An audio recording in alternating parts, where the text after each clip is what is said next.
இன்று எங்களிடத்தில் கெட்ட ஒரு குணம், துவா கேட்க தெரியாத ஒரு குணம். எங்களுக்கு துவா கேட்க நேரமும் இல்லை. இன்று சகோதரர்களே, எங்களுடைய கண்களால் தண்ணீர் வருகிறது. இந்த தண்ணீரின் மூலம் உலகத்திலும் அல்லாஹ் கேவலப்படுத்த மாட்டான், ஆகிராவிலும் கேவலப்படுத்த மாட்டான். இன்றைக்கு ஒரு டிராமாவை பார்த்து அழுகிறோம், சினிமாவை பார்த்து அழுகிறோம், எவ்வளோ ஒருத்தர் சல்லிக்கு நடித்ததை பார்த்து கண்ணீர் வடிக்கிறோம். ஆனா அல்லாஹ்வுக்கு முன்னால கொஞ்ச நேரம் உட்கார்ந்து அழ தைரியம் இல்லை, அழுவதற்கு நேரம் இல்லை, அவ்வளவு பிஸியா மாறிட்டோம்.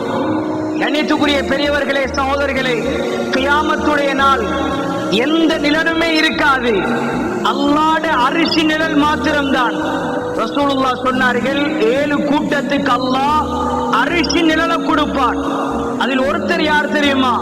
சபஅத்துன் யுظில்லுஹுமுல்லாஹ் ஃபீ ظில்லிஹி யௌம லா ظில்ல இல்லா ظில். அல்லாஹ்வுடைய அரிசி நிழல் மாத்திரம்தான் 7 கூட்டம். அதில் ஒருத்தர் வரஜுலுன் ذكرல்லாஹ் ஹாலியன் ஃபஃபாதத் ஐனா. அல்லாஹ்வுடைய பயத்தால் கண்ணீர் வடித்த மனிதர், அல்லாஹ்வுடைய பயத்தால் ஒரு சொட்டு தண்ணீர். இதனுடைய பெருமதி கியாமத்தில் அரிசி நிழல். துனியாவில் என்ன கிடைக்கும்?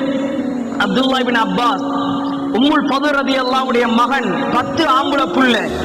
அதுல ஒரு புள்ள தான் அப்துல்லா இப்னு அப்பாஸ். தாயிஃப் என்ற ஊரை திருத்த முயற்சி செய்தவர். 10 ஆண்டுகள் அழுதே ஊரை மாற்றியவர்.